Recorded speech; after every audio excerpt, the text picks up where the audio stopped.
क्या हाल पढ़ ले गैंग। स्क्रीन पे दिख रहे हैं कुछ प्रीवियस ईयर क्वेश्चंस। देखो 11, 12, 13, 19, 19, 20 सब मिल जाएंगे। यानी कि जितने भी पिछले 10 साल के सबसे इंपॉर्टेंट रिपीटेड क्वेश्चंस हैं वो सारे क्वेश्चंस उठा लिए मैंने, खुद हैंड पिक करे हैं। देखो 20 का क्वेश्चन, हर एक क्वेश्चन मैंने हैंड पिक किया यार, उठाया है ये सारे इंपॉर्टेंट क्वेश्चंस कि हाँ ऐसा प्रिपेयर कर लो इस वीडियो से कि बायो का कुछ भी कहीं से भी आ जाए, ये प्रीवियस ईयर क्वेश्चन अगर मॉडिफाई करके अलग तरीके से थोड़े से वर्ड्स इधर उधर करके भी पूछ लेना तुमसे तो तुम फंसो ना। और ये वीडियो भी इसी तरह से बनाया गया है कि सिर्फ 1 घंटे में सारे के सारे बायो के चैप्टर्स के इंपॉर्टेंट प्रीवियस ईयर क्वेश्चंस देखेंगे, जैसे हमने केमिस्ट्री में इस वीडियो में ऑलरेडी देख लिया है।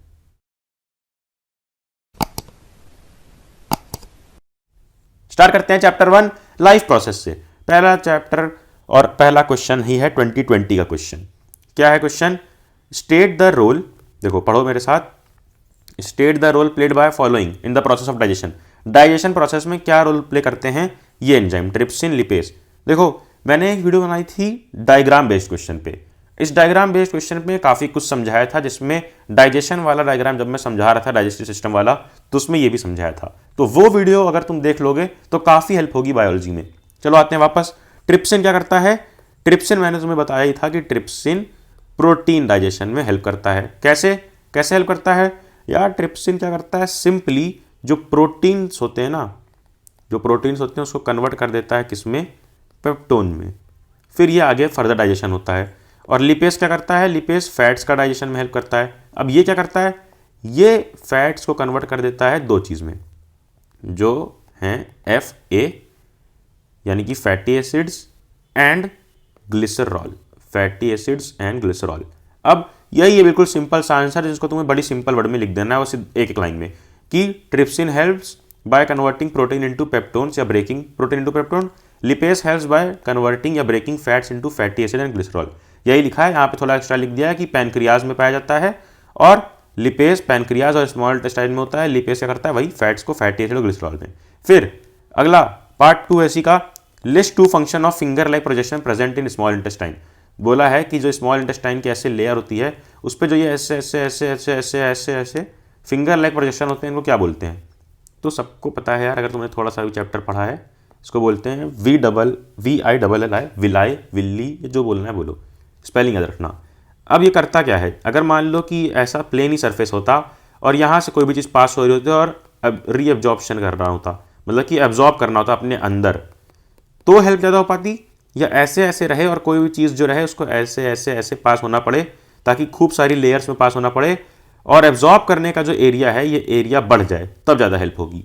तो हाँ ऑब्वियसली विलाई इसी तरह से हेल्प करता है, एरिया बढ़ा देता है, सरफेस एरिया ऑफ एब्जॉर्प्शन। तो कैसे हेल्प करता है? डाइजेस्टेड फूड का एब्जॉर्प्शन में मदद करता है सरफेस एरिया बढ़ा के। देखो 2 फंक्शन ऑफ विलाई आर 1, 2। पहला इंक्रीज एब्जॉर्प्टिव सरफेस एरिया। देखा क्या लिखा है? वही चीज़ कि सरफेस एरिया बढ़ा देता है। लिख सकते हो increase surface area of inner lining of small intestine. The larger surface area of small intestine helps in rapid absorption of digested food, जिसकी मदद से अच्छा डाइजेशन हो पाता है। आगे आ जाओ। Describe double circulation in human beings. और ये कितनी बार आया है देख रहे हो, ये NCERT का ही क्वेश्चन 12 में आया, 11 में आया, 13 में आया। ठीक है, ये क्वेश्चन डबल सर्कुलेशन वाला मैंने उस रिएक्शन वाली उस डायग्राम वाली वीडियो में यार बताया था तुम्हें कि कैसे होते हैं चैम्बर। 1, 2, 3, 4 ऐसे चैम्बर होते हैं और ऊपर हम इमेजिन कर सकते हैं ऐसा 1, 2 ऐसा बना दो। ये हो गया अपना लंग्स, यहाँ लंग्स इमेजिन कर लो, यहाँ ये इमेजिन कर लो और नीचे इमेजिन कर लो बॉडी ऑर्गन्स। ठीक है, इसको मान लो बॉडी ऑर्गन। और इसमें मैंने समझाया था कि कैसे होता है डबल सर्कुलेशन, जो सेपरेशन होता है ना, ये सेपरेशन क्यों रहता है? ये ऐसा कि एक तरफ रहता है डीऑक्सीजनेटेड ब्लड और एक तरफ ऑक्सीजनेटेड ब्लड, ये राइट साइड ये लेफ्ट साइड। राइट में क्या होता है?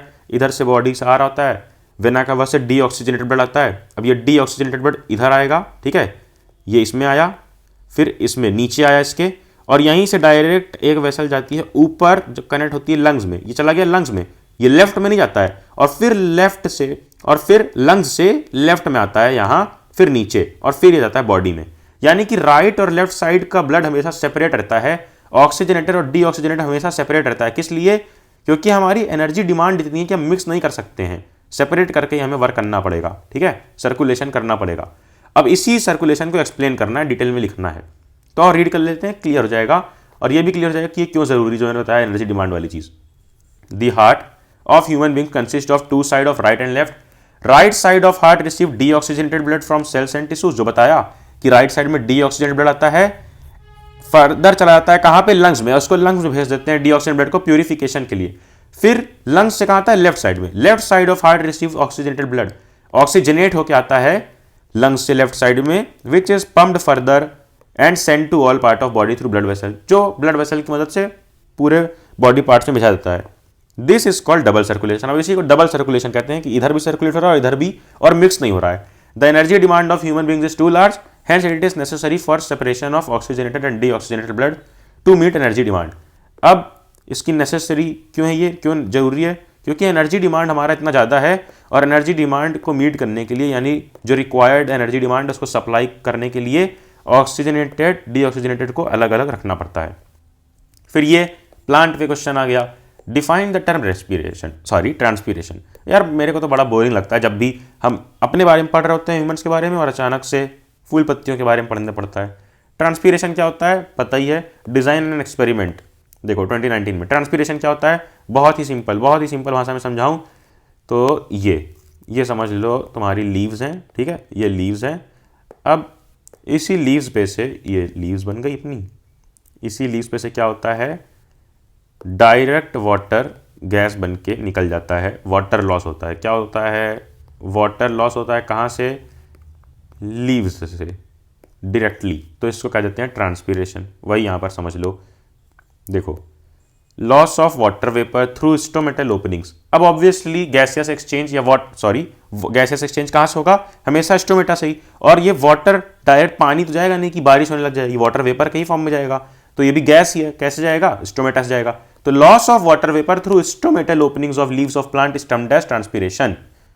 Following experiment can be perform to demonstrate. यार मतलब अब इस ट्रांसपीरेशन के प्रोसेस को समझाने के लिए कोई एक्सपेरिमेंट बताओ। तो एक्टिविटी में तुमने पढ़ा था ना एक्सपेरिमेंट, तो उसी तरह यहां पे देखो कि place a healthy growing plant on horizontal and plain slab in sunlight. Sunlight में एक हेल्दी ग्रोइंग प्लांट रखो, फिर उसके ऊपर एक बार जेल रख दो, बेल जार रख दो उसके ऊपर, यानी कि उसके ऊपर देखो एक प्लांट रखा हमने छोटा सा, ठीक है, अब उसके ऊपर कवर कर दिया एक बेल रख के, बेल जार यानी कि बेल की शेप में रखा हुआ ऐसा एक कंटेनर ऐसे रख के कवर कर दिया। फिर उसके बाद and see its end to the slab by applying Vaseline लगा दो, सील कर दो, यानी कि बिल्कुल भी इसमें क्या ना आ पाए, हवा या मॉइस्चर कुछ भी ना आ पाए, कोई गैसेस एक्सचेंज ना हो पाए। फिर allow the setup to remain in sunlight में रख दो, और उसके बाद देखोगे कि वो जो ग्लास जार है इसके यहाँ पे वाटर ड्रॉपलेट दिखेंगी। क्यों, क्योंकि वेपर की फॉर्म में उड़ तो रहा है लेकिन हवा में नहीं जा पा रहा है, क्योंकि हमने सील कर दिया, ठीक है। और यही हमें चेक करना था, तो चेक हो गया क्योंकि वाटर ड्रॉपलेट दिख गई। चलो आओ 2019 का question, describe differentiate between fermentation in east and aerobic respiration on basis of and product form. Aerobic respiration और जो रेस्पिरेशन फर्मेंटेशन में होता है ईस्ट में, उन दोनों में डिफरेंस बताओ। ईस्ट के रेस्पिरेशन और एरोबिक रेस्पिरेशन में डिफरेंस क्या है। पहला तो डिफरेंस नाम से बता रहा है, एरोबिक यानी कि यहाँ पे ऑक्सीजन रहता है, फुल एयर रहती है, यहाँ पे नहीं रहता है, ठीक है। और ईस्ट में कैसे होता है रेस्पिरेशन, हमने उसी वीडियो में, यार बार बार मैं बोल रहा हूँ क्योंकि वो इंपॉर्टेंट वीडियो है डायग्राम वाली, उसमें हमने देखा था तीन पाथवेज थे ना, ईस्ट वाला, फिर अपना एनारोबिक वाला और एरोबिक वाला, तो उसमें कैसे कैसे ब्रेकडाउन हुआ था। तो बस उसी पे क्वेश्चन है कि ड्यूरिंग फ्रेगमेंटेशन इन ईस्ट इथेनॉल, यहाँ पे क्या रहता है product, ethanol is formed, ethanol बनता है यहाँ पे। While in aerobic respiration carbon dioxide water बनता है। एरोबिक रेस्पिरेशन में क्या बनता है, carbon dioxide and water respiration में। और energy ATP release in process of fermentation is also very less, और एनर्जी भी लेस रहती है। बस यही कंपैरिजन करना था। State the location and function of gastric gland 2019 का क्वेश्चन। गैस्ट्रिक ग्लैंड जे लग रहा है कि ये बड़ा नया सा टर्म है, तो याद करो स्टमक की वॉल में कुछ कुछ ग्लैंड्स होते हैं जो क्या रिलीज करते हैं, जो रिलीज होता है यार देखो स्टमक से रिलीज क्या क्या होता है, HCl, और उसके बाद अपना एसिड, उसके बाद अपना म्यूकस हो गया, प्रोटीन डाइजेस्टिंग एंजाइम पेप्सिन हो गया। तो ये सब चीज़ कहाँ से रिलीज होगी, कोई ग्लैंड होगा, तो वही गैस्ट्रिक ग्लैंड क्या रिलीज करते हैं, यही सारी चीज़ें हमने पढ़ रखी है, HCl, पेप्सिन और म्यूकस। फिर आगे list the steps of preparation of temporary mount of leaf peel to observe stomata. 2018 question थोड़ा सा प्रैक्टिकल बेस्ड क्वेश्चन है, ज़्यादा चांस नहीं है कि आए, बहुत कम चांसेस हैं कि पूरा का पूरा स्टेप लिखो किसका, कि एक पूरा टेम्पररी माउंट बनाना है लीफ पील का स्टोमेटा देखने के लिए, जो हम लैब में बनाते हैं। पॉज करके स्क्रीनशॉट लेके इसको देख लो, आगे आ जाओ। In the experimental setup to show that CO2 is given out during respiration, name the substance taken in small test tube kept in conical flask, state its function and consequence of its use. देखो, एक तुमने experiment देखा होगा जिसमें हम देखते हैं, पता करते हैं क्या, कि CO2 is given out during respiration. जैसे हमने अभी देखा कि एक प्लांट लिया था और उसको बेल जार से ऐसे एक कंटेनर से रख दिया, ढक दिया और सील कर दिया, तो यहाँ पर हमें कुछ क्या दिखे थे, सरफेस पे कुछ वाटर ड्रॉपलेट दिख गए, तो जिससे प्रूफ हो गया कि हाँ ये पानी रहता है प्लांट में पानी का एक्सचेंज होता है, वाटर वेपर जाते हैं। तो उसी तरह प्रूफ करना है CO2 को। तो हमने देखा था कि CO2 को प्रूफ करने के लिए हम छोटी सी टेस्ट ट्यूब में एक केमिकल रखते हैं जिसका नाम क्या था, याद करो, पोटेशियम हाइड्रोक्साइड। क्या रखते हैं, पोटेशियम हाइड्रोक्साइड। तो एक्टिविटी इस बार बड़ी इंपॉर्टेंट है, एक्टिविटीज एक बार देख लेना एनसीईआरटी की, ठीक है। The substance kept in small test tube kept in conical flask KOH potassium hydroxide solution. अब ये हेल्प कैसे करता है, क्या होता है, the CO2 produced by germination seed is absorbed, जो भी CO2 प्रोड्यूस होता है ये ऑब्जॉर्ब कर लेता है KOH solution, due to which the air from the bent tube moves into conical flask which eventually pulls the water up in the bent glass tube. वो पूरा एक्सपेरिमेंट एक बार देख लेना CO2 वाला, तो ये आंसर अपने आप समझ में आ जाएगा कि कैसे वो पूरा का पूरा KOH सॉल्यूशन ऑब्जॉर्ब कर लेता है कार्बन डाइऑक्साइड को, जिसके वजह से पानी किधर चला जाता है, बेंट ग्लास ट्यूब में चला जाता है। चलो, अब यहाँ पे लिखा है वही वाले पे क्वेश्चन जो 2015 में आया है। अ स्टूडेंट है setup CO2 is release during respiration. तो स्टूडेंट अपना सेटअप कर लिया ये वाला एक्सपेरिमेंट का, कि क्या जो CO2 रिलीज होता है ना, इसको टेस्ट जैसे करते हैं प्लांट्स में, तो वो चीज़ का सेटअप कर लिया है। बट आफ्टर अबाउट 1 घंटे, यानी कि 1 घंटे के बाद वो देखता है, he observe no change in water level in tube, कोई चेंज नहीं दिखता उसको वाटर लेवल में। तो क्या पॉसिबल रीज़न हो सकते हैं, हमने देखा था ऊपर कि वाटर लेवल में चेंज किसकी वजह से आ रहा है, ये KOH सॉल्यूशन की वजह से। तो यहाँ पर चेंज क्या हो सकता, यहाँ पर क्या गलती उसकी वजह हो सकती है जिसकी वजह से एक्सपेरिमेंट फेल हो गया। पहला, सेटअप एयर टाइट नहीं होगा। दूसरा, germination seeds were not moist, यानी कि सही से मॉइस्ट नहीं होंगे जर्मिनेशन कर पाए। या तीसरा, one end of use safe delivery tube is placed in conical flask and other end was not immersed in water में रहेगा तभी तो होगा। तो ये जो एक्टिविटी वाला क्वेश्चन है, हमें लग रहा है कि तुम्हें नहीं समझ में आया, हो सकता है नहीं समझ में आया हो, क्योंकि ये पूरा का पूरा सेटअप जब देख लोगे ना अपनी एक्टिविटी में एनसीईआरटी बुक में, तभी ये दोनों क्वेश्चन अच्छे से समझ में आ जाएंगे। स्क्रीनशॉट ले लो, एक्टिविटी देख लेना एनसीईआरटी बुक में और एक बार फिर से इसको रीड कर लेना, ठीक है। चलो आओ अगले पे आ जाओ। How is small intestine design to absorb digested food. अभी ऊपर ही देखा था हमने कि कैले फिंगर लाइक प्रोजेक्शन होते हैं जो मदद करते हैं डाइजेशन को, डाइजेस्टेड फूड को एब्जॉर्ब करने में। फिर name 2 gland associated with digestive system, कोई भी 2 ग्लैंड, पहला गैस्ट्रिक ग्लैंड HCl वगैरह रिलीज करता है पेप्सिन, और दूसरा पैनक्रियाटिक एंजाइम, ठीक है, जो कहाँ से आता है, पैनक्रियास से आता है। पहला गैस्ट्रिक ग्लैंड हो जाएगा और दूसरा पैनक्रियास, ये क्या रिलीज करता है, पैनक्रियाटिक एंजाइम जैसे ट्रिप्सिन, लिपेस। फिर आगे, what advantages over an aquatic one chambered heart organism does a terrestrial organism have with.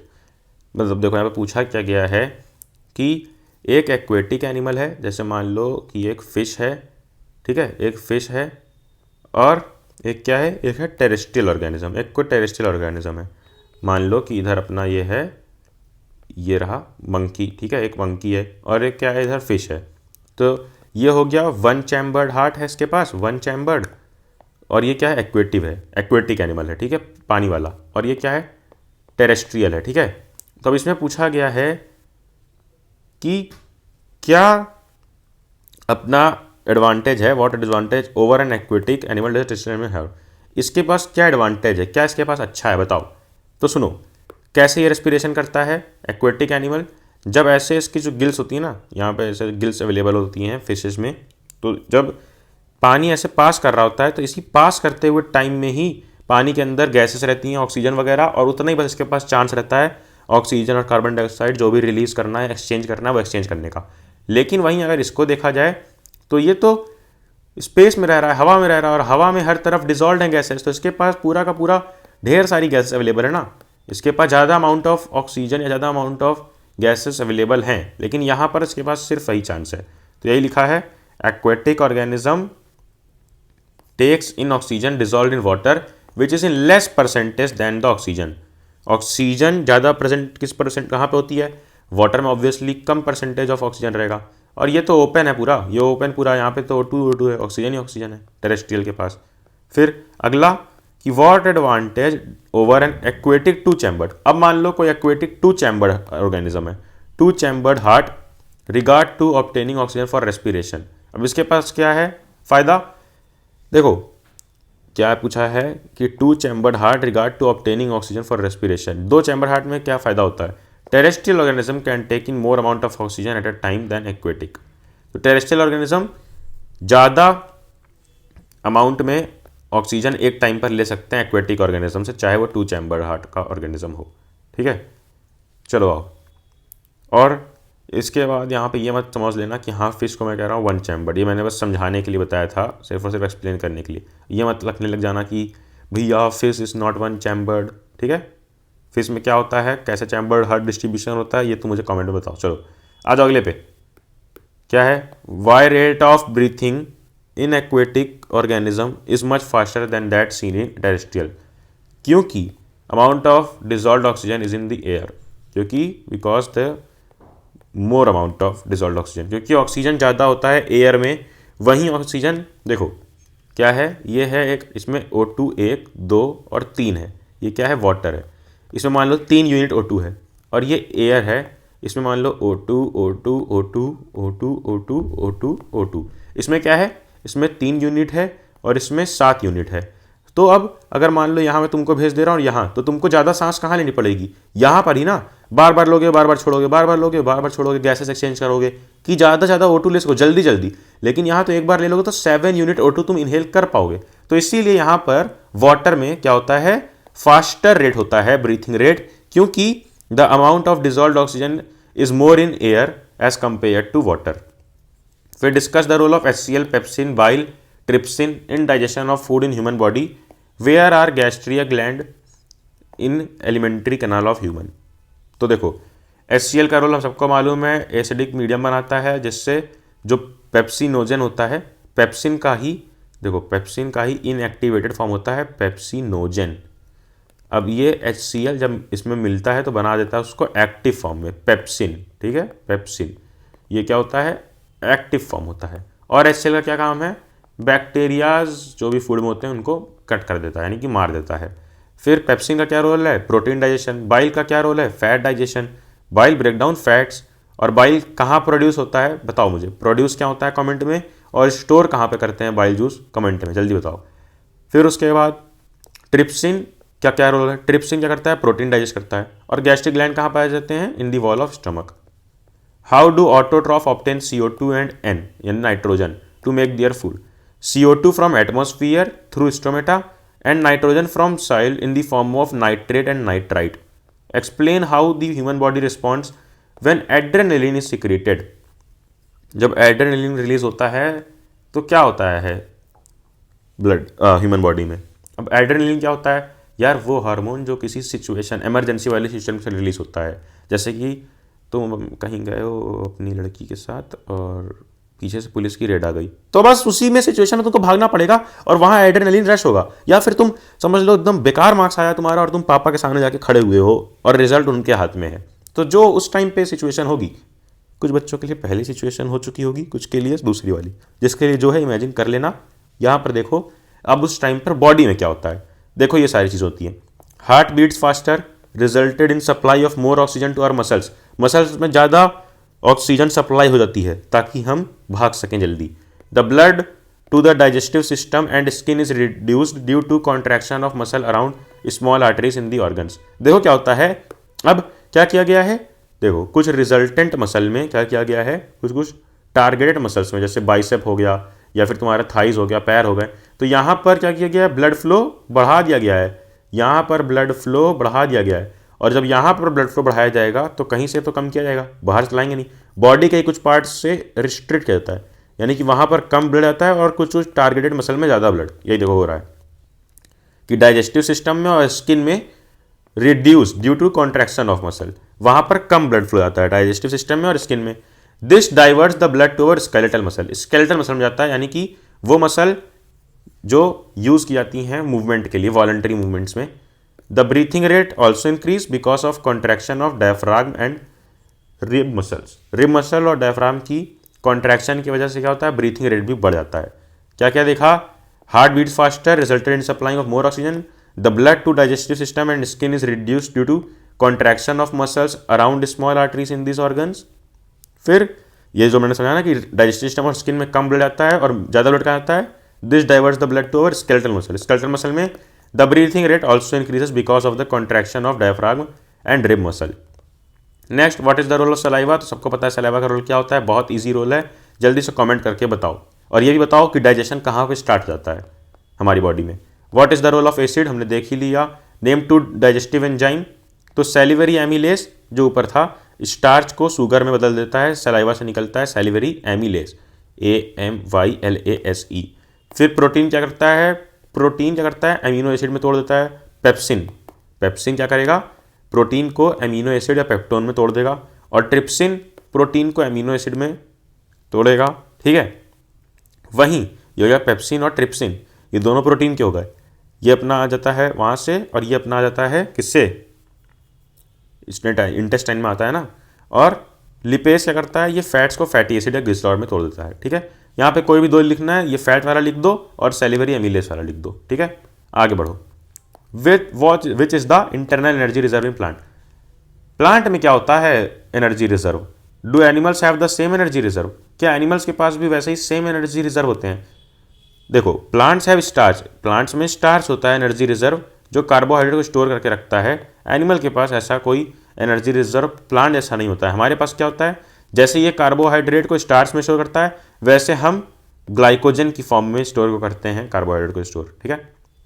चलो चलो चलो नेक्स्ट पे, जल्दी जल्दी से हमें देखना है ताकि कोई भी क्वेश्चन मिस ना हो, 10 साल के इंपॉर्टेंट क्वेश्चंस और हर चैप्टर कंप्लीट हो।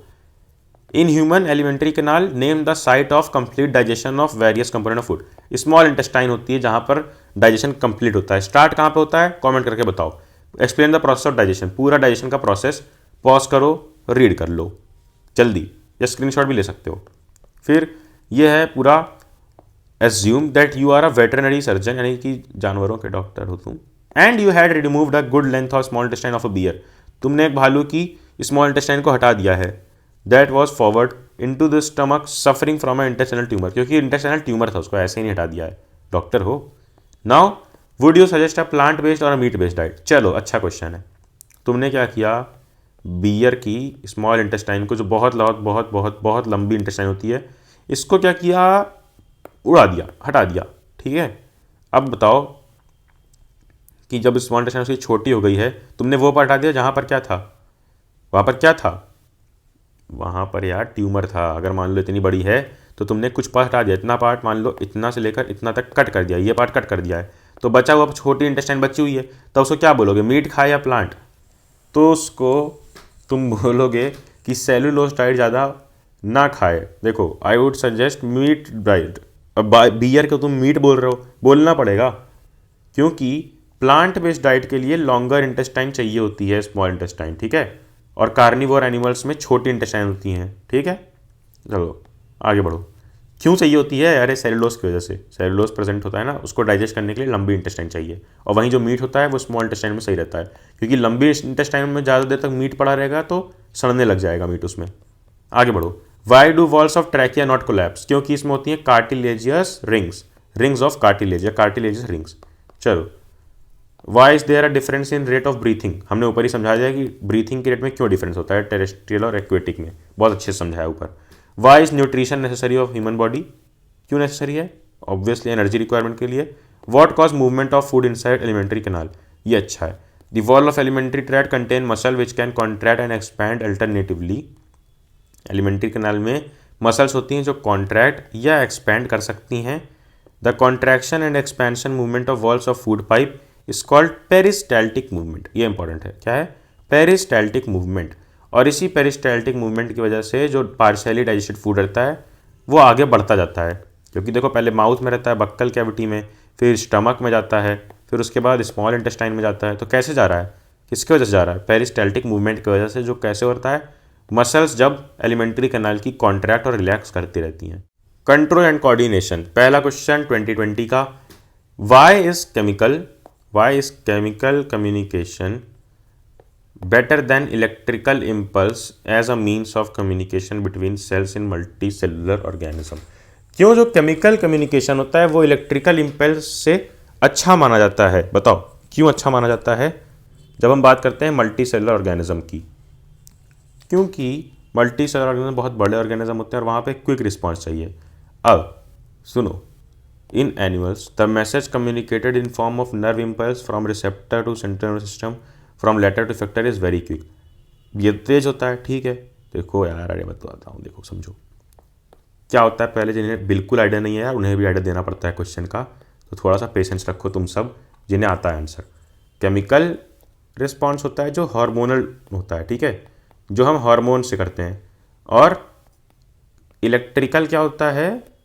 जो हम न्यूरल रिस्पॉन्स करते हैं, ठीक है। तो देखो, सबको पता है in animals the message communication is in the form of nerve impulse. Nerve impulse ही होता है, ब्रेन सिग्नल करता है, तभी हमारे फिंगर्स सब कुछ काम करता है।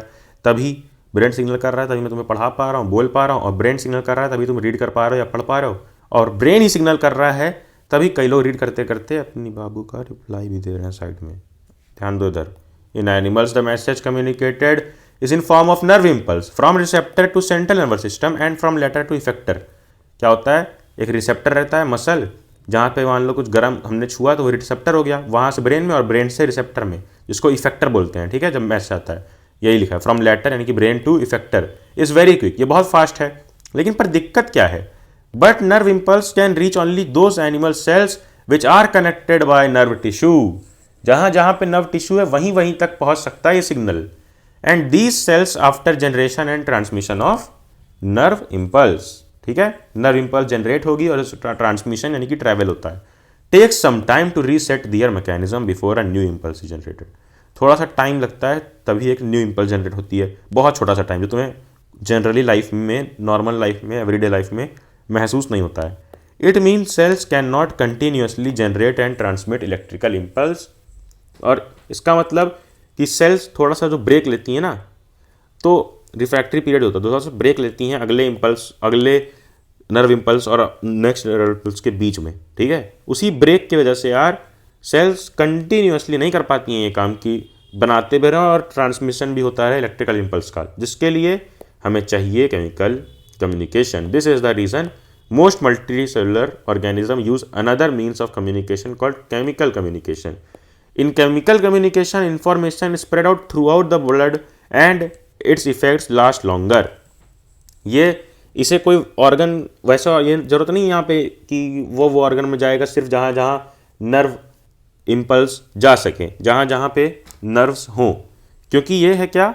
अरे ये है केमिकल ट्रांसमिशन हार्मोन से, और ये ब्लड के थ्रू जाता है। तो ब्लड तो हर जगह ये बॉडी में, हर मसल पे, तो बस ये हर जगह पहुँच जाता है। बस यहाँ पर एक ड्रॉबैक है कि केमिकल कम्युनिकेशन थोड़ा सा स्लो होता है, ठीक है। फॉर एग्जाम्पल, जैसे अगर तुम्हारे आसपास गर्म तवा रखा है, तुमने हाथ रखा, तुरंत न्यूरल जाएगा कनेक्शन, न्यूरल मैसेज जाएगा कि हाँ वो गर्म है, तो तुरंत वहाँ से मैसेज आएगा कि हाथ हटाओ यहाँ से, और तुम तुरंत ही हाथ हटा लोगे, ये हो गया न्यूरल। और केमिकल क्या रहेगा? जो हार्मोनल होता है। हार्मोनल कैसा होता है यार? हार्मोनल हो गया वो जिसमें हार्मोन्स निकलते हैं। मान लो ग्रोथ हार्मोन निकालना है, GH, ग्रोथ हार्मोन निकालना है ताकि हाइट बढ़ती रहे, तो वो स्लो ही तो है ना, वो एक टाइम पे, एक एज पे निकलता है और लाइफ लॉन्ग लास्ट करता है एक लिमिट तक, तो इसलिए ये थोड़ा सा स्लो होता है और वो थोड़ा फास्ट होता है, और दोनों का हमने डिफरेंस देख लिया। तो इसी आंसर से हमने क्या सीख लिया कि अगर जब भी आएगा दोनों में डिफरेंस लिखने को, केमिकल कम्युनिकेशन और इलेक्ट्रिकल कम्युनिकेशन में, तो हम लिख लेंगे। फिर देखो अगला, a squirrel is in a scary situation, its body has to prepare for either fighting और रनिंग अवे। स्क्विरल जो है वो स्केरी सिचुएशन में है, डरी हुई सिचुएशन में है। State the immediate changes that take place in body. हमने ऊपर ही देखा कि एड्रेनलिन रश जब होता है तो क्या होता है, देखो ये लिखा है, एड्रेनलिन हार्मोन जब आता है क्या होता है? Heart beat, breathing rate, blood flow, ये सब ऊपर ही देखा, वही स्क्विरल की बॉडी में होगा। A cheetah on seeing a prey moves towards him at a very high speed। Prey मतलब क्या होता है? शिकार यार, अपना शिकार। अब उसको जब देखता है तो वेरी हाई स्पीड जाता है। What causes the movement of his muscle. अब क्यों ये इसका ये मूवमेंट हो रहा है? How does the chemistry of cellular component of muscle changes during this event. क्या क्या होता है, वही सेम जो हमने ऊपर देखा कि जब भी या तो तुम्हें अटैक का टाइम आए या उस अटैक से बचने का टाइम आए तो क्या रिलीज होता है, एड्रेनलिन हार्मोन। और क्या क्या चेंज होता है, वही सब, breathing rate, heart beat, skeletal muscle में ब्लड जाना, तो बस वही सब है। How can we control hypothyroidism. Hypothyroidism कैसे कंट्रोल होता है, सॉल्ट यूज करके। एक होता है हाइपो, एक होता है हाइपर। हाइपो कैसे यूज होता है, कंट्रोल करते हैं सॉल्ट का यूज करके। State the function of thyroxine. अब थायरोक्सिन का क्या काम है, देखो 2019 में क्वेश्चन आया है। Thyroxine regulates carbohydrate, protein, fat metabolism. ये मेटाबॉलिज्म को रेगुलेट करता है in the body. It promotes growth of body tissues also, और यही बॉडी टिश्यूज की ग्रोथ की भी हेल्प करता है। ठीक है, तो थायरोक्सिन हार्मोन सिर्फ ये नहीं होता है कि नमक नमक नमक हर समय सोचते रहो। थायरोक्सिन हार्मोन हेल्प करता है इस चीज में भी। चलो नेक्स्ट अगले पे आते हैं, क्या इसमें हेल्प करता है, मेटाबॉलिज्म पे। चलो अगला देखते हैं, डिफाइन जियोट्रोपिज्म। फिर आ गया यार, ह्यूमन पढ़ते पढ़ते प्लांट जहां भी आता है वहां बोर रहता है इंसान। क्या आ गया है, geotropism. Draw level diagram of a plant showing geotropic movement of its parts, 2020 का क्वेश्चन। जियोट्रॉपिज्म क्या होता है, जियो, फोटो, ये सब क्या है। जियोट्रॉपिज्म मतलब कि जियोग्राफी या फिर अर्थ के किसी भी एक स्केप की तरफ मूवमेंट होना। कैसे होता है ये देखो, geotropism refers to upward and downward growth of shoots and roots respectively in response to the pull of earth और ग्रेविटी। बताया ना, अर्थ के पार्ट्स की तरफ। ठीक है, क्या कहना है, जियोट्रॉपिज्म। तो geotropism refers to upward and downward growth of shoots and roots respectively in response to the pull of earth और ग्रेविटी। अर्थ और ग्रेविटी के पुल की तरफ कोई भी उसका रिस्पॉन्स, नीचे भी हो सकता है, ऊपर भी हो सकता है, शूट का भी हो सकता है, रूट का भी, उसी रिस्पॉन्स को बोल देते हैं, प्लांट के रिस्पॉन्स को, geotropism. If the plant part moves in direction of gravity. अब देखो देखो देखो, ये डायग्राम से समझो, ये है तुम्हारा ग्रेविटी का फोर्स। ठीक है, ग्रेविटी। अब अगर प्लांट पार्ट, जैसे ये कौन सा पार्ट है, ये है अपना रूट का पार्ट, ये नीचे जाता है तो इसको बोलते हैं पॉजिटिव जियोट्रॉपिज्म। और अगर ग्रेविटी नीचे है और ऊपर चला जाए, ये कौन सा पार्ट है, शूट का पार्ट, तो इसको बोलते हैं निगेटिव जियोट्रॉपिज्म। यही लिखा है देखो, if the plant part moves in direction of gravity it is called positive geotropism. Likewise, if the plant part moves against the direction, it is negative. Shoots are usually negative and roots are positive. Diagram is shown below. ये रहा diagram, simple सा diagram ऐसा बना देना। What is feedback mechanism of hormonal regulation? Take the example of insulin.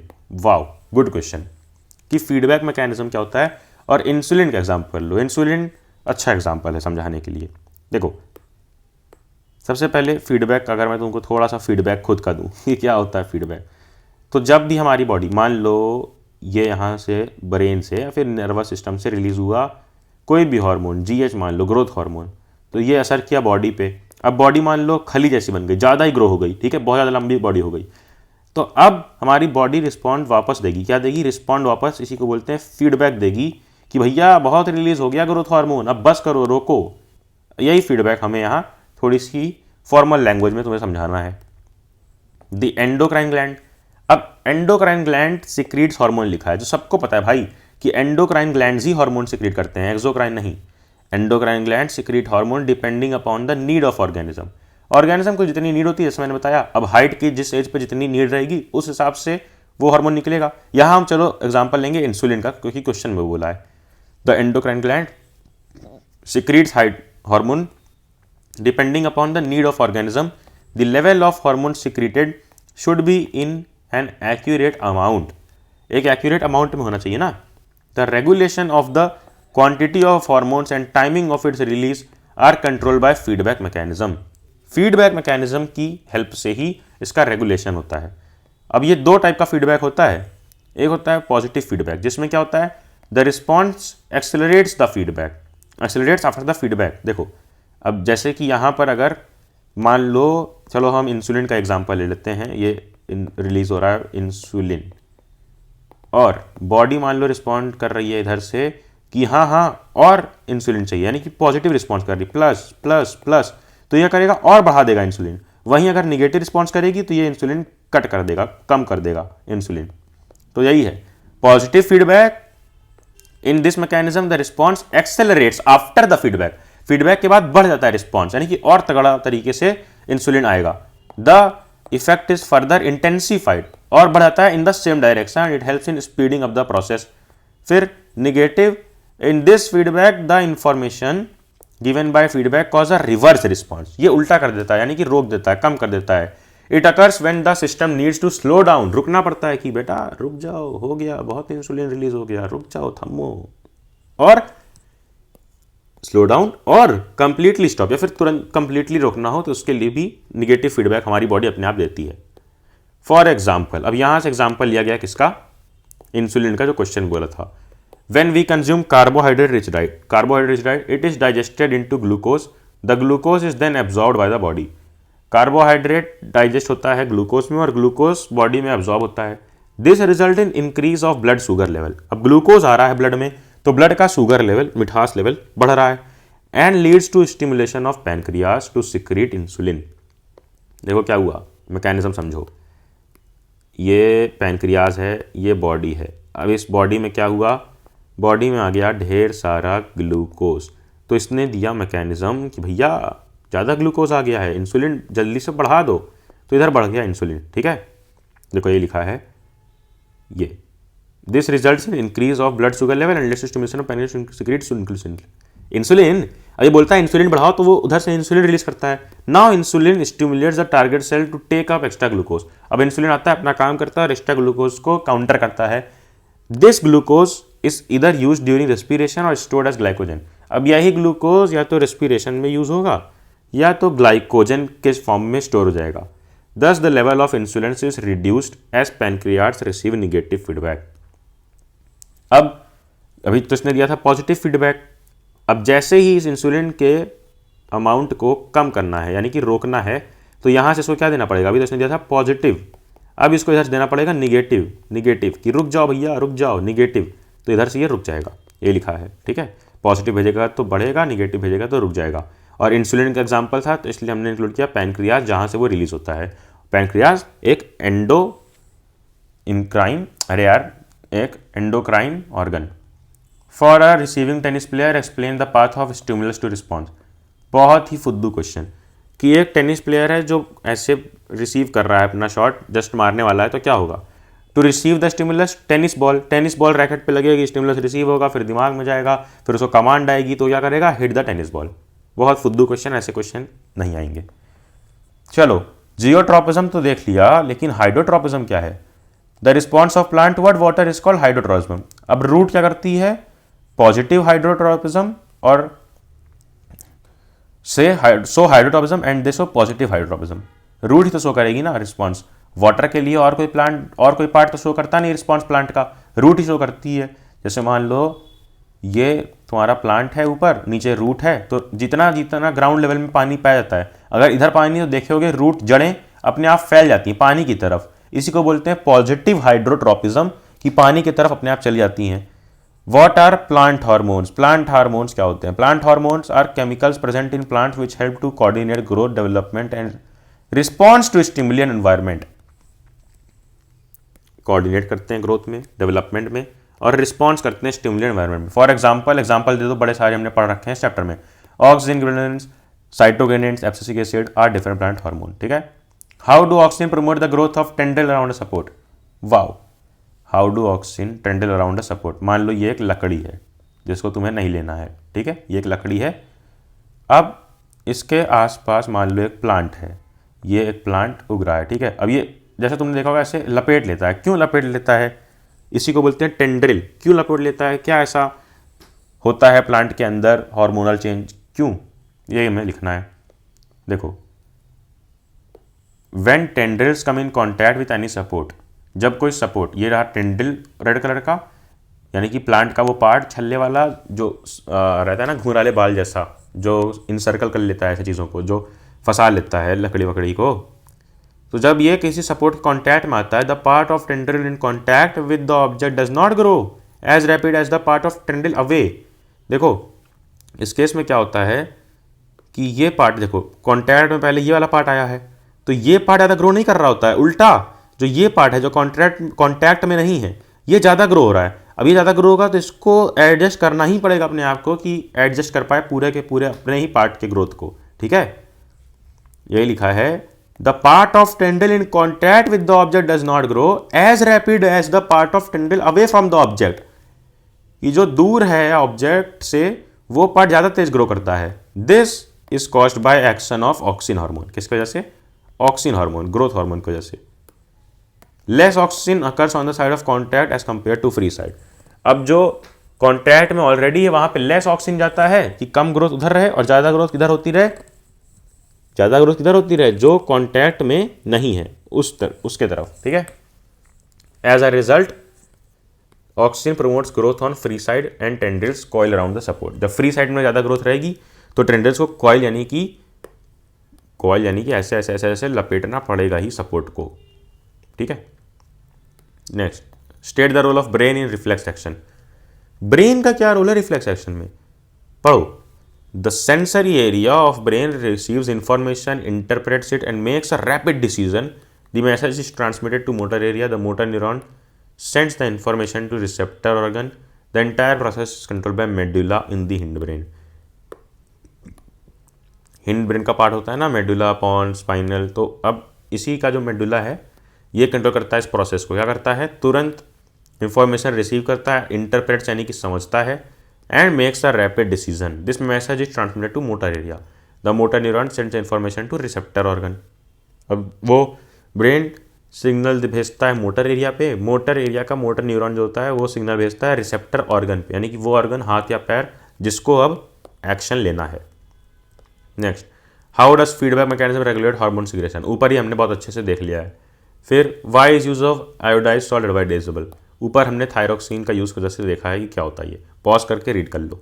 फिर why are some patients of diabetes treated by giving injection of insulin. तो सुनो, diabetes cause due to less or no secretion of hormone insulin. जब insulin नहीं आ पाता है, देखो हमने क्या पढ़ा था कि ब्लड में जब ग्लूकोज लेवल बहुत बढ़ जाता है तो इंसुलिन देना पड़ता है कंट्रोल के लिए। अब लेकिन जब नेचुरल इंसुलिन नहीं कम आ पाता है तो इंसुलिन का ही इंजेक्शन लगा देते हैं, ठीक है। Blood sugar level high, insulin converts extra sugar into glycogen. दस patient suffering from diabetes are given insulin injection to control blood sugar level. How do oxygen help in bending of stem towards light? बताओ। जैसे ये एक plant है, ठीक है, ये एक प्लांट है।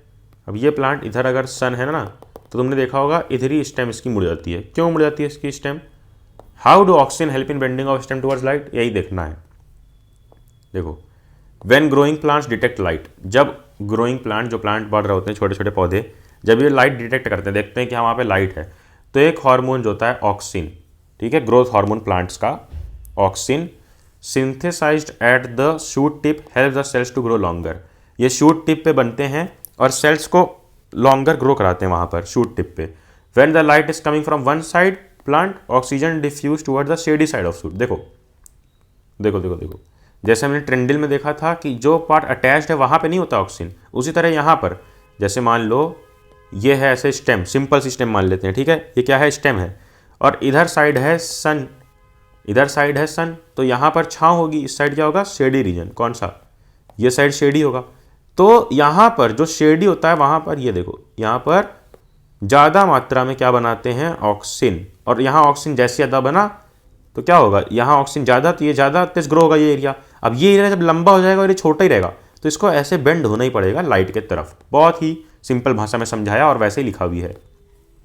When the light is coming from one side plant, oxygen diffuse towards the shady side of shoot. This concentration of oxygen stimulates cell to grow longer on the side of shoot. इस side पे लंबा grow रहता है which is away from light, और इसकी वजह से bend होना पड़ता है। चलो next, name the part of neuron which information is acquired. Diagram वाली वीडियो में समझाया था, ऐसे करके होता है ना, डेंड्राइट इधर, सेल बॉडी, डेंड्राइट, और उसके बाद आगे, ठीक है, ये नर्व एंडिंग, तो ये मान लेते हैं डेंड्राइट। डेंड्राइट में आता है इन्फॉर्मेशन, एक्सॉन से ट्रांसफर होता है, और उसके बाद इधर नर्व एंडिंग से ट्रांसमिशन होता है आगे किस पे? उस पर इलेक्ट्रिकल इम्पल्स में। देखो, वेयर इन्फॉर्मेशन इज एक्वायर्ड, तो डेंड्राइट टिप, ये डेंड्राइट टिप जो रहती है नर्व सेल पे। फिर कहाँ पर ये इलेक्ट्रिकल इम्पल्स में चेंज होता है? तो चेंज होता है कहाँ पे? Pulse from dendrite to cell body along the axon. ये चेंज होकर एक्सॉन पे पूरा इलेक्ट्रिकल इंपल्स की तरह ट्रैवल करता है, और एंड में ये जो नर्व एंडिंग होती है, नर्व एंडिंग से मसल्स में जाता है या इफेक्टर सेल में जाता है, उसका अगला डिसीजन या final response. What is cerebrospinal fluid? ये फ्लूइड होता है जो ब्रेन में पाया जाता है। क्या हेल्प करता है? प्रोटेक्ट करता है ब्रेन को मैकेनिकल शॉक से। फिर tendril and coiled object contact, elaborate. वही टेंड्रिल वाला क्वेश्चन जो ऊपर किया हमने। देखो क्वेश्चन कैसे रिपीट हो रहे हैं प्रीवियस ईयर में भी। What happens if synapse between two neurons? What happens if the synapse between two neuron? अब इसके आगे क्वेश्चन शायद कुछ मिसप्रिंट है। सिनैप्स का ही फंक्शन देखना है, एक बार देख लेते हैं, जो कि 2013 में आ चुका है।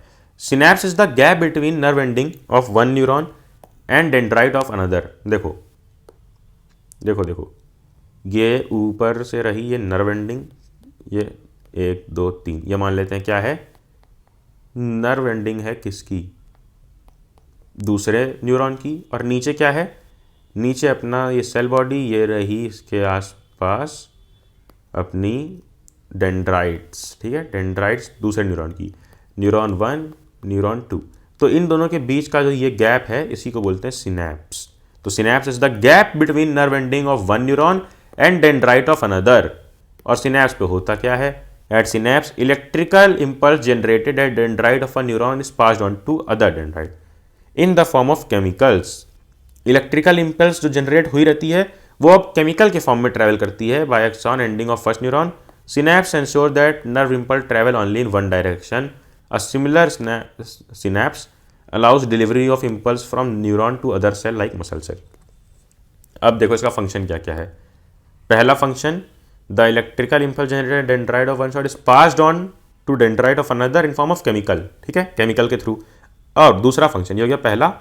दूसरा फंक्शन है ट्रैवल करती सिर्फ एक डायरेक्शन में, एक ही डायरेक्शन में अलाउ करता है, इधर से इधर, डेंड्राइट टू ऐसे, ठीक है, एक डायरेक्शन में। और मसल सेल्स में भी काम आता है। तो ये तीसरा फंक्शन, कि यही सिनैप्स मसल सेल्स में भी देखने मिल सकता है। चलो रिप्रोडक्शन पर, या बोलो हाउ डू ऑर्गेनिज्म रिप्रोड्यूस, तुम्हारा फेवरेट चैप्टर। स्टार्ट करते हैं क्वेश्चन नंबर 1 से। How do organisms reproduce by fission? पहला क्वेश्चन, how do organism reproduce by fission? Fission से कैसे रिप्रोड्यूस करते हैं? फिजन नाम से मालूम पड़ रहा है कि कोई एक चीज़ कट के दो चीज़ में बढ़ गई, फिजन हो गया, ठीक है, टूट गई।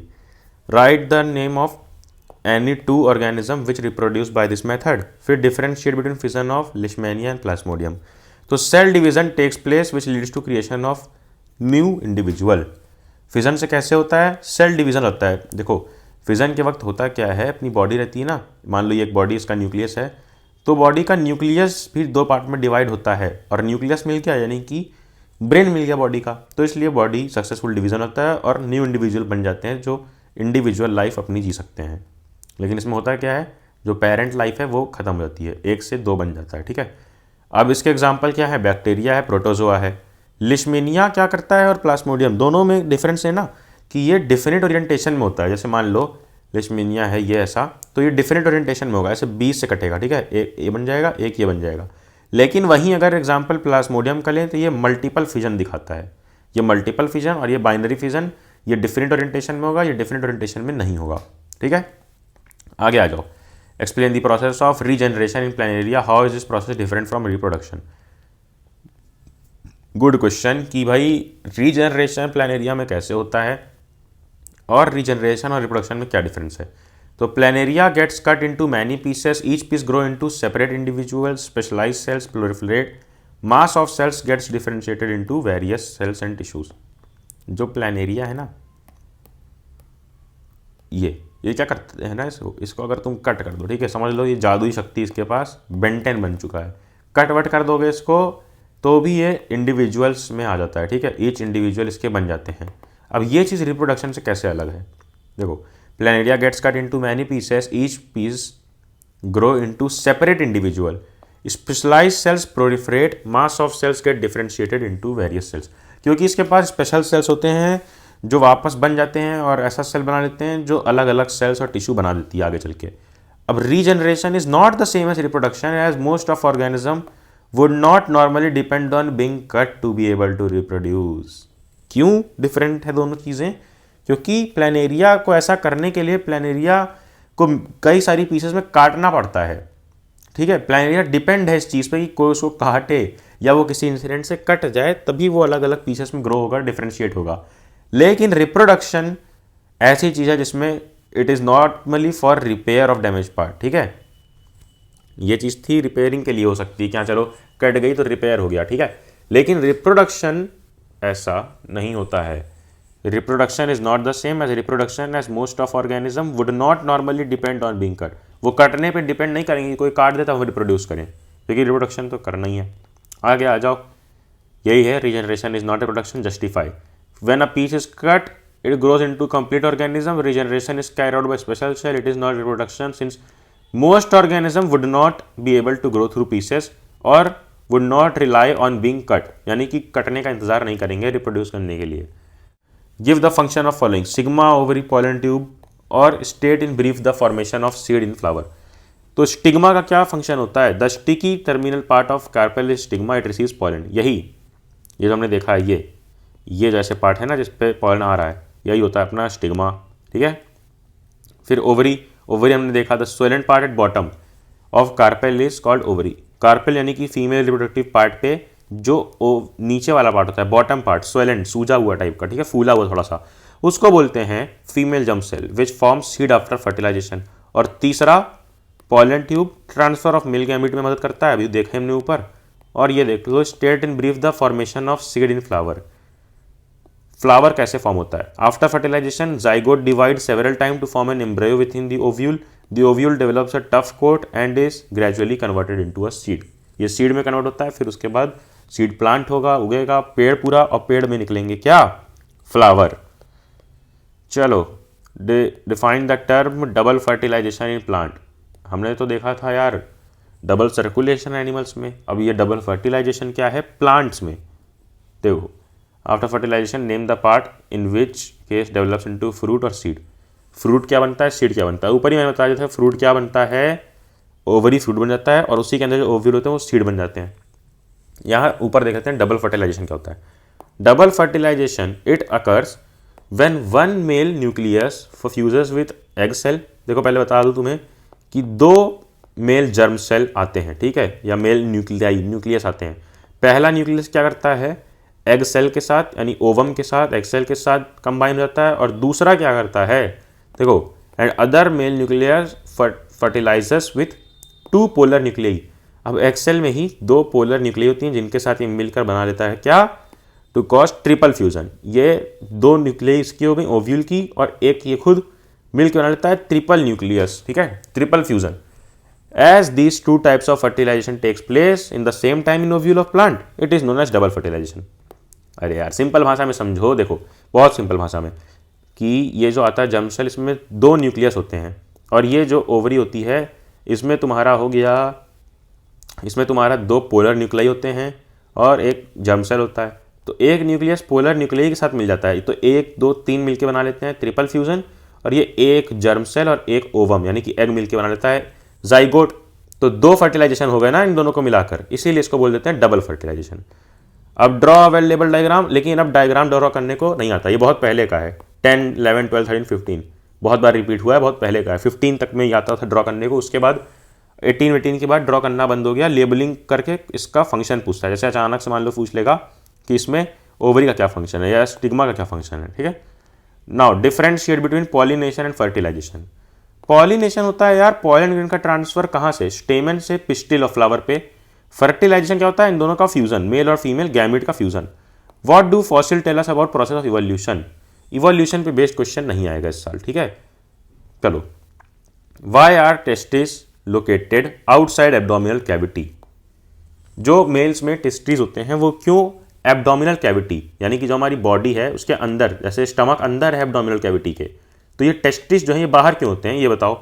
देखो, स्पर्म के लिए, स्पर्म फॉर्मेशन के लिए यार टेम्परेचर कम चाहिए होता है अपनी नॉर्मल बॉडी से, तो sperm formation requires lower a temperature than normal body temperature.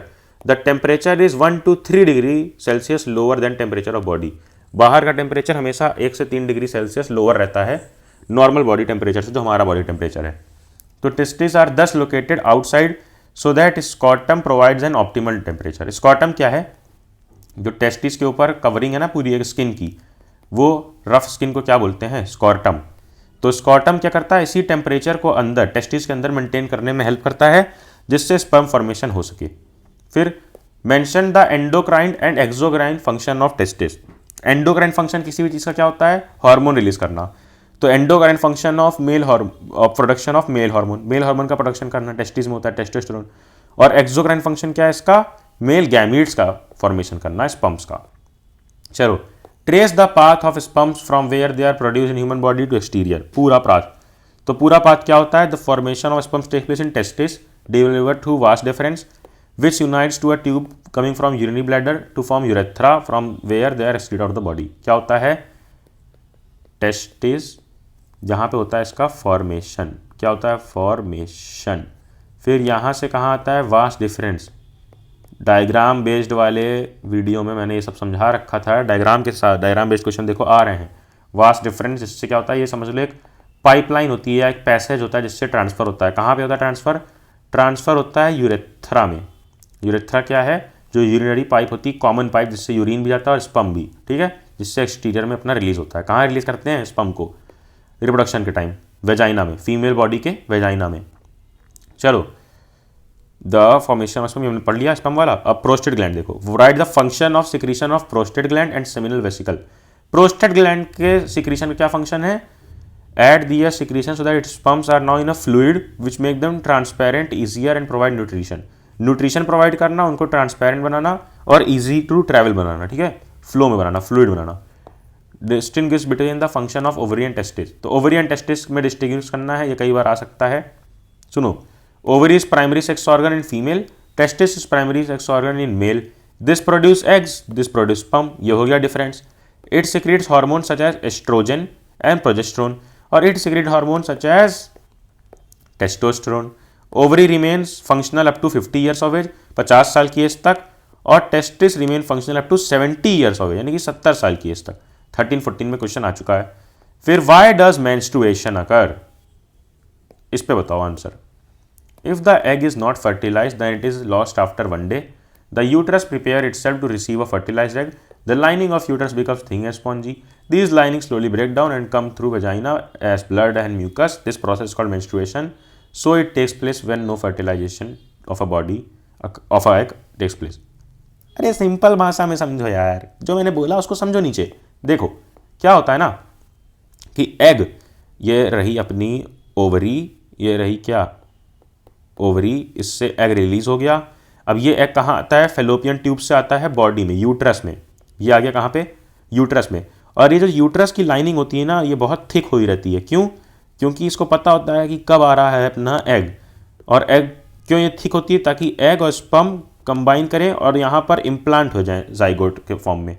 लेकिन स्पर्म तो आया ही नहीं होता है और इसलिए ये फॉर्मेशन नहीं हो पाता है, जाइगोट फॉर्मेशन। और ये नॉर्मल एग क्या करता है, फिर नॉर्मल एग बच जाता है। तो क्या करता है, एग और ये सब कुछ, ये जो लाइनिंग है किसी काम की नहीं रह गई, तो यही लाइनिंग ब्लड और म्यूकस के फॉर्म में बाहर आ जाती है वेजाइना के थ्रू। देखो ये लिखा है, the lining of uterus become thin spongy, this lining slowly break. अब ये टूट जाती है क्योंकि किसी काम की नहीं है, स्लोली ब्रेक होती है और ब्लड एंड म्यूकस के फॉर्म में बाहर आ जाती है। इसी प्रोसेस को बोलते हैं मेंस्ट्रुएशन। और ये कब होती है, जब फर्टिलाइजेशन ना हो। अगर फर्टिलाइजेशन हो गया तो ये मेंस्ट्रुएशन नहीं होता है।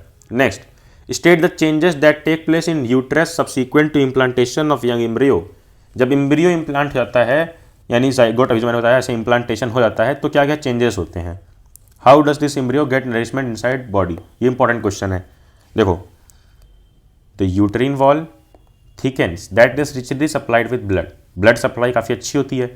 अब यहाँ पे एक स्पेशल टिश्यू होती है placenta, which connect embryo to the uterine wall that provide nutrition. Placenta ही कनेक्ट करती है किसको किसको, एम्ब्रायो को और यूट्रीन वॉल को, जिससे क्या होता है, न्यूट्रिशन इधर से उधर चेंज हो पाता है। और क्या चेंज होता है, ऑक्सीजन। अब प्लेसेंटा के बारे में देख लो। Placenta is a disc which is embedded in uterine wall, uterine wall में एम्बेडेड रहती है। It contains villi on the villi या villi on the embryo side of tissue, on the mother side are blood spaces which surround the villi. This provides a large surface area for glucose and oxygen to pass from mother to embryo. क्या होता है ना, ये जो placenta है ये ऐसा है, एक साइड तो इसके ब्लड स्पेसेस हैं ब्लड आने के लिए, और इधर साइड क्या है, विली है ढेर सारी, ठीक है, समझ रहे हो। ऑन द मदर साइड और ब्लड स्पेसेस। अब यहाँ से क्या हो रहा है, यहाँ से मदर की साइड से ब्लड जाता है ऐसे,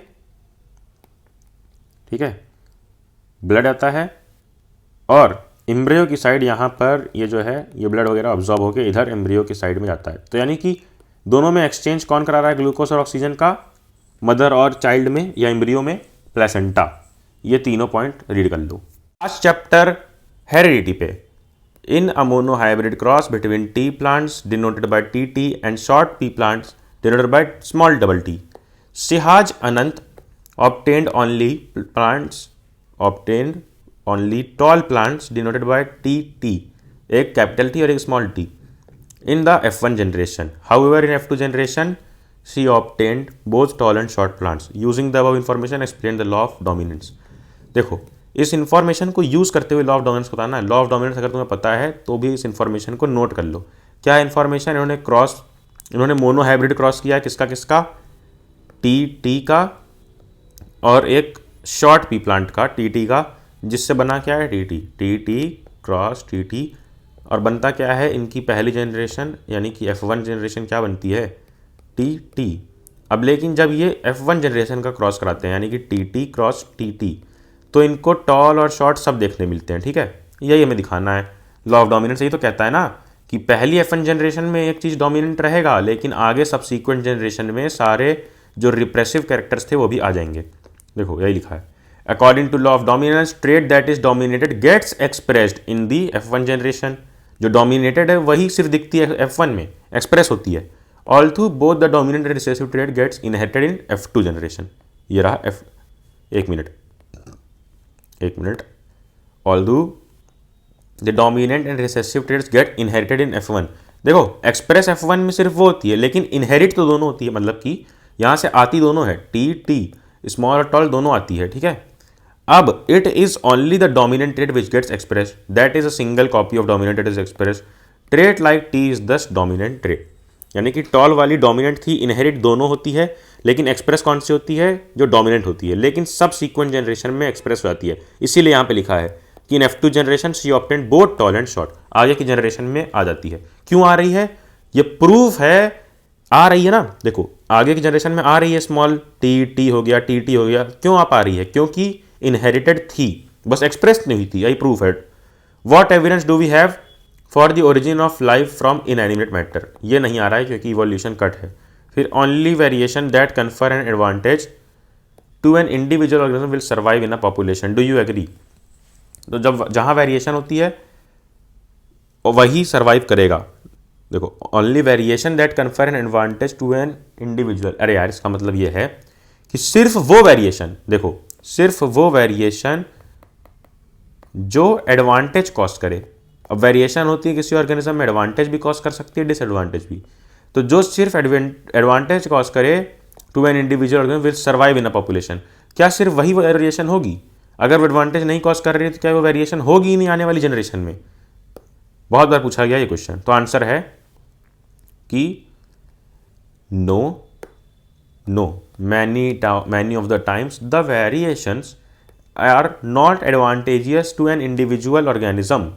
एक इंडिविजुअल ऑर्गेनिज्म पर एडवांटेज नहीं डाल सकता है, but they still survive in a population, फिर भी वो रहता है। एग्जाम्पल क्या है, take the case of free ear lobe. जो फ्री ईयर लोब होता है ना कि जो कान लटक रहा होता है हमारा छोटा सा नीचे, जिसमें बाली पहनती हैं लड़कियां, तो उसका कोई ज़्यादा यूज़ नहीं है, कोई एडवांटेज नहीं है, लेकिन फिर भी वो है, इस जनरेशन तक है, उस जनरेशन से लेके 5 जनरेशन से हमारी आज तक चला आ रहा है वो ear lobe. Most of the other variations not only give survival advantage to an individual but also contribute to genetic drift, ठीक है। Thus we can say that most of the variation lead to better adaptation of organism to changing environment. In this way it gives survival advantage to that organism and will also survive in coming population। कि कई चीज़ें इतना ज़्यादा आपको profit या फिर फ़ायदा नहीं देती हैं, ठीक है, लेकिन इंडिविजुअल को फायदा नहीं दे रही है, लेकिन वो जेनेटिक ड्रिफ्ट की वजह से आगे तक सारी जनरेशन में चली आती हैं। अब अगला क्वेश्चन है, how does creation of variation in a species promote survival. कि वेरिएशन से सर्वाइवल क्यों प्रोमोट होता है, क्यों ज़्यादा चांसेस होते हैं सर्वाइवल के। All the variation in species do not have equal chances of surviving in the environment. The survival of variation depends on nature of variation. Different individual have different chances. Selection of variants by environmental factors form the basis for evolutionary process. क्या मतलब, जितने भी variation होते हैं, all the variation in the species do not have equal chance of surviving environment. सबका equal chance नहीं होता है। Survival of variation depend on nature of variation, depend करता है कि क्या वेरिएशन का नेचर है। ठीक है, different individual have different chances, सबके पास अलग अलग चांस होता है। Selection of variants by environmental factor form the base. Next, how do Mendel's experiment show the traits may be dominated और रिसेसिव, कि डोमिनेटेड भी हो सकता है, रिसेसिव भी हो सकता है। मेंडल कैसे शो करते हैं, हमेशा उनका फेवरेट था एक ही प्लांट जो था P plant. So Mendel took pea plant having different characteristic, like a tall and short. He produced progeny from them and calculated the percentage. There was no halfway characteristic in first generation. All plants were tall. पहली generation में तो सारे tall थे. This meant that only one of parental trait was seen, not the other. Here the trait of tallness is dominant while shortness is recessive. यही पूछा था कि dominant और रिसेसिव होते हैं क्या, तो हाँ होते हैं, क्योंकि हमने देखा कि पहले वाले F1 जनरेशन में सिर्फ एक ही एक्सप्रेस हुआ था, सिर्फ सारे के सारे टॉल्स थे। Then how do Mendel experiment show that traits are inherited independently. अब ये कौन सा इनका दिखाता है एक्सपेरिमेंट, ये दिखाता है इनका दूसरा वाला एक्सपेरिमेंट, कि कैसे ट्रेड्स इंडिपेंडेंटली इनहेरिट करती हैं। एक ट्रेड का दूसरे ट्रेड से कोई लेना देना नहीं होता है। देखो, Mendel performed an experiment in which he took two different traits, दो डिफरेंट क्वालिटीज ले लो, ट्रेड्स मतलब qualities, like tall and short plant and round and wrinkle seed. यही इन्होंने किया था ना दूसरे वाले एक्सपेरिमेंट में अपने, कि टॉल और रिंकल ले लिया, टॉल और शॉर्ट ले लिया, और राउंड और रिंकल सीड ले लिया। In second F2 generation some plants were tall with round and some were short with wrinkled, यानी कॉम्बिनेशन चेंज हो गया। ठीक है, इन्होंने तो लिया था प्योर टॉल, प्योर शॉर्ट और प्योर राउंड और प्योर रिंकल्ड, बट आगे देखने मिला कि सेकेंड जनरेशन में कुछ कुछ टॉल के साथ राउंड थे और शॉर्ट के साथ wrinkled. There would also be short plant having round seed, और कुछ कुछ शॉर्ट के साथ राउंड थे। Thus the tall short trait and round wrinkle trait are independently inherited, इनका आपस में कोई लेना देना नहीं होता है। Name the plant Mendel used for his experiment. What type of progeny was obtained by Mendel in F and generation when he crossed the tall and short plants? Write the ratio he obtained in F2 generation plants. देखो, पूछा गया है कौन सा plant use किया था, P plant, सबको मालूम है। अब what type of progeny was obtained by Mendel in F1 generation, F generation when he crossed the tall and short plant? तो यहाँ पर देखो पूरा एक्सपेरिमेंट दिखाया गया है। टॉल रख लिया TT और शॉर्ट TT, क्योंकि प्योर, बिल्कुल प्योर ब्रीड लेते हैं हम शुरू में, पेरेंट्स। ठीक है, फिर इससे बन गया ये गैमीट T और T, और F1 जनरेशन क्या आती है TT, इन्हीं का क्रॉस कर देते हैं, ऑल टॉल ऑफस्प्रिंग। ठीक है, ऑल टॉल। फिर इसके जो गैमीट्स हैं, ये जो TT बना, इसके जो गैमीट्स हैं स्मॉल t स्मॉल, एक कैपिटल एक स्मॉल, एक कैपिटल एक स्मॉल, ये जो बन गया इसके तो गैमीट सही रहेंगे ना, TT और TT, ये हैं गैमीट्स। तो TT TT, अब इनका जब क्रॉस कराओगे, देखो मेल के T और T और फीमेल के T और T, एक एक बार क्रॉस कराओ। ठीक है, कैसे, T और T आपस में TT, फिर T और स्मॉल t आपस में स्मॉल t, कैपिटल T और स्मॉल t, फिर T और T। ठीक है, तो ये बन गया आपस में TT और फिर T और T स्मॉल t, समझ गए। नेक्स्ट, इसके आगे फिनोटिपिक रेशियो और जीनोटिपिक रेशियो याद कर लो, 3:1 और 1:2:1। फिनोटिपिक रेशियो जो दिखता है, जीनोटिपिक रेशियो जो जीन्स में होता है, जो विजिबल नहीं होता हमें बाहर से। Next, explain how do organism create an exact copy of themselves. Exact copy कैसे बन जाती है ऑर्गेनिज्म की? To build the copies of DNA और genetic material, the cells use biochemical reaction, additional cellular apparatus along with DNA, and so a cell divides to give rise to almost identical cell. अरे यार, बड़ा simple, वही binary fission वाला idea, कि एक है उसके अंदर न्यूक्लियस है, ऐसे ऐसे बटा, तो nucleus cell nucleus cell nucleus cell nucleus cell, तो अपैरेटस भी बढ़ जाता है, इसीलिए सक्सेसफुल डिवीजन हो जाता है। Mendel in one of his experiment with pea plant crossed a variety of pea plant having round seed with one having wrinkled seed. State Mendel's observation giving reason of F1 and F2 progeny of this cross. Also list contrasting character. वही है यार, pure round और wrinkled था, cross किया RR बन गया, तो ये F1 और F1 का ही क्रॉस करा रहे हैं ये F2 में। तो F2 में क्या आएगा, F2 में हर बार 3:1 फिनोटिपिक और जीनोटिपिक 1:1 2:1। अब अगला देखो 2016 का question, why did Mendel choose garden pea for his experiment. उसकी खासियत लिख दो गार्डन पी की, क्योंकि pea is small and easy to grow. दूसरा, a large number of true breeding variety of pea plant are available. True breeding variety available है और short life cycle है। छोटी लाइफ साइकिल तभी तो उसको ऑब्जर्व करोगे। कोई प्लांट ऐसा ले ले जो 100 साल तक बड़े ही होने में लगता है, तो कैसे उसको ऑब्जर्व कर पाओगे, कैसे उस पर एक्सपेरिमेंट कर पाओगे। B, list 2 contrasting visible character of garden pea plant. तो इसका एक और कैरेक्टरिस्टिक है, both self and cross pollination can be made. तो सेल्फ भी होता है, क्रॉस भी होता है इसमें।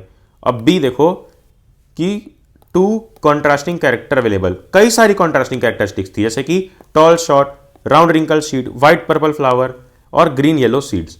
इसीलिए डबल क्रॉस भी पॉसिबल हो पाया था, यानी experiment second. Explain in brief how Mendel interpreted result to show the traits में बी डोमिनेंट और रिसेसिव। वही यार, वही पूरा लिखना है कि उन्होंने क्या अपना एक्सपेरिमेंट से क्या कंक्लूजन निकाला या क्या उनका रिजल्ट था। तो when Mendel cross 2 P plant with a pair of contrasting character, only 1 character appeared in F1 progeny, the other remain hidden. तो पहले सबको पता है कि हिडन था, रिसेसिव वाला, डोमिनेंट वाला ही दिख रहा था। On selfing F1, selfing F1 का मतलब कि F1 वालों को आपस में क्रॉस करा दो, तो F2 जनरेशन में क्या होता है, the hidden character reappeared in just 25%। 25% में हिडन कैरेक्टर आ जाता है of offspring and other 75% share the character शीट express in F1।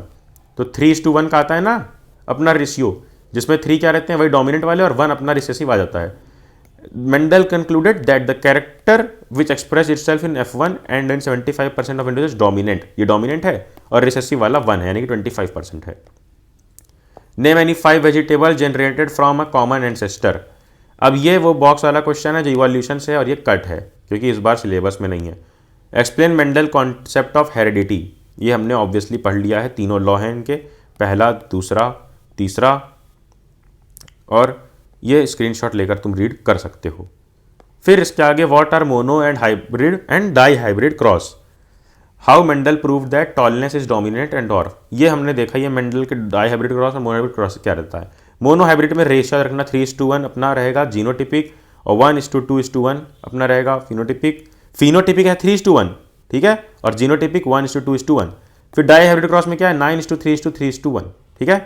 Next, how is equal genetic contribution of male and female parent ensured in progeny, कि कैसे एक progeny में एक चाइल्ड की पूरी जनरेशन में कैसे इक्वल कंट्रीब्यूशन चाहिए होता है मेल और फीमेल का, और कैसे इंश्योर किया जाता है।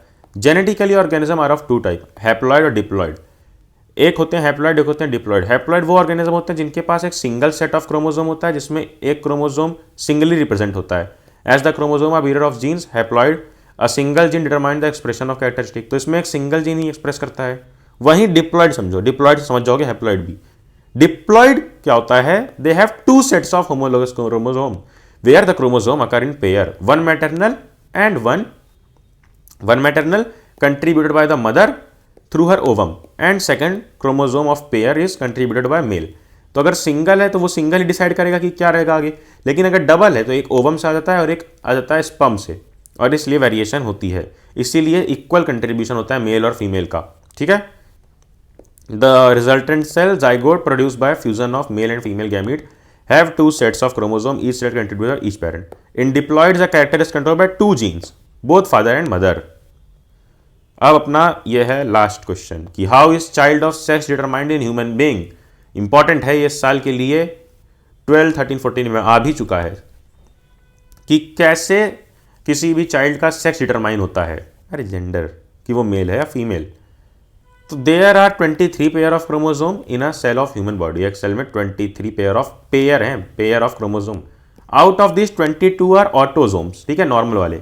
जो 23rd पेयर होता है वो गोनाडल सेल में होता है। गोनाडल सेल यानी कि स्पर्म या फिर ओवम में, और ये परफेक्ट पेयर नहीं होता है cell, which is not always a perfect pair. Women have the perfect pair, perfect pair यानी कि सेम XX, लेकिन स्पर्म में क्या होता है XY, but men have a pair of XY chromosome. This cell is divided meiotically in both men and women to form gametes. ये divide होकर आगे क्या बनाते हैं, मियोसिस से, किससे, कौन सी प्रोसेस से, मियोसिस से बनाते हैं क्या, mail and female gamete. All children will inherit X chromosome from mother और X और Y from father. Thus sex of child determined by chromosome. They inherit from father, यानी कि फादर ही डिसाइड कर सकते हैं कि क्या है, मेल है या फीमेल है, क्योंकि उनके पास 2 होता है, एक X एक Y, ठीक है। सिंपल भाषा में देखो, ये मेल है ये फीमेल है, गैमीट्स हैं X और Y। अगर मेल ने अपना X दे दिया तो फीमेल के पास तो X ही है, तो बन गया X X मिलाकर फीमेल। वहीं अगर मेल ने अपना Y वाला क्रोमोसोम इधर आ गया, Y वाला, तो एक्स और वाई मिला के बन गया मेल। इस तरह का डायग्राम से रिप्रेजेंट कर देना। इतने सुंदर लड़का लड़की नहीं बनाने हैं, लड़का रिप्रेजेंट कर देना ऐसे और लड़की रिप्रेजेंट कर देना ऐसे, और इस तरह का डायग्राम बना देना। हो गए हमारे सारे इंपॉर्टेंट क्वेश्चंस बायोलॉजी के कवर। केमिस्ट्री भी ऑलरेडी अपलोडेड है, फिजिक्स की भी जल्दी लिंक डिस्क्रिप्शन में तुम्हें मिल जाएगी। नोटिफिकेशन छेड़ दो, टेलीग्राम ज्वाइन कर लो, नो बकवास, ये वीडियो सब में बांट दो, एंड देन क्या, अबे जाना जा पढ़ ले।